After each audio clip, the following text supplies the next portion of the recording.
sithathe imoto siyokwenza i-COR ukuze sithole idala disk aphinde lama companies athi asenze o-car scan asenze o-card tracker baduplicate izinto ezenziwe u-government thina siyakhokha njalo. So these companies are exploiting us more than enough. We need a caring government that must protect its citizens. Yes.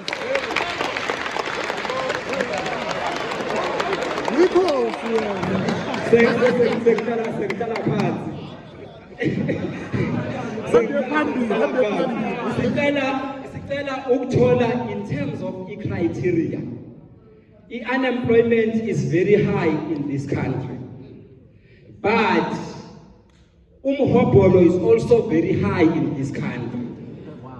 Why we are worried and the criteria and kunabantu aba-operator ama-e-hailing operators abangenayo enye i-source of income rather than these app companies.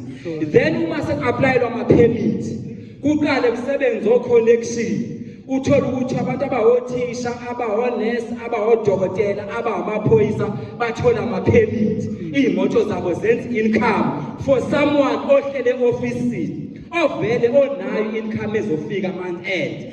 Then bese kufika umuntu ongenayo any source of income kuthiwe the limit has been reached. Umuntu ongenayo any source of income angayitholi permit, but i-permit inikwe abantu abasebenzela u-government.